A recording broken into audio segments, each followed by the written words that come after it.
про важливе в Ізраїлі. Кримінальний суд може видати ордер на арешт ізраїльських високопосадовців. Про це повідомляє видання The Times. Зазначається, що відповідне рішення можуть ухвалити у зв'язку з діями ізраїльського керівництва у секторі Гази. Окрім самого прем'єр-міністра Ізраїлю, ордени також можуть видати на арешт міністра оборони країни Йоава Галанта, начальника Генерального штабу Цахал та працівників ізраїльських служб безпеки. При цьому сам Бенямін Нетаньяху заявив, що рішення Міжнародного конституційного суду, яким би воно не було, жодним чином не вплине на дії Ізраїлю, хоча може створити небезпечний прецедент.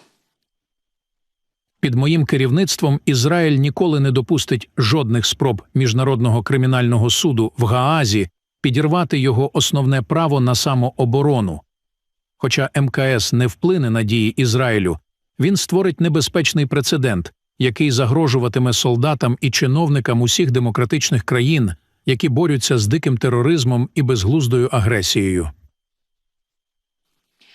Беняміну Нетаньяху тим часом вже провели екстрене засідання з цього приводу. Хамас тим часом повідомив, що вони отримали офіційну пропозицію від Ізраїлю щодо припинення вогню. Угрупування пообіцяло вивчити її і надати свою відповідь. Про це повідомляє видання Reuters.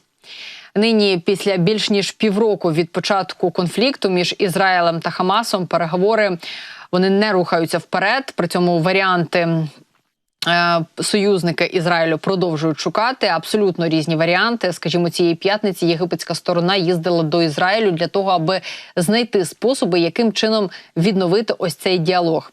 Ба більше, на зустрічі збиралися з'ясувати, яким чином можна повернути заручників, яких утримує Хамас. І дійсно, те, про що я говорила буквально нещодавно, перемовини поки що залишаються в певному глухому куті, при цьому напруга наростає. Зокрема, напруга наростає між Ліваном та Ізраїлем, і у зв'язку з цим міністр закордонних справ Франції, оскільки Франція має історичні зв'язки з Ліваном, Стефан Сежурне, він поїхав до Лівану для того, аби запобігти можливій потенційній війні між Ізраїлем та Ліваном. І зокрема, Стефан Сежурне збирається оголосити певні пропозиції від Франції для того, аби запобігти ось цій ескалації. Про це, зокрема, пише видання Reuters. І зазначається, що подібні ось умови, які запропонує Париж, дійсно обидві сторони матимуть і швидше за все готові будуть прийняти для того, аби зменшити цю напругу.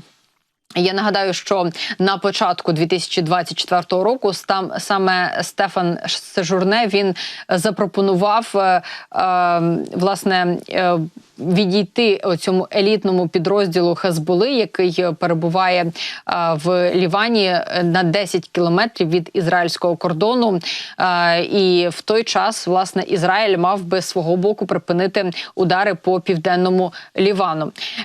Ось що, власне, пишуть щодо цієї пропозиції. Тоді пропозиція Франції, яка обговорювалася з партнерами, зокрема Сполученими Штатами, вона не просунулася вперед, але Париж хоче зберегти імпульс у переговорах і підкреслити ліванським офіційним особам, що ізраїльські погрози військової операції на півдні Лівану слід сприймати серйозно.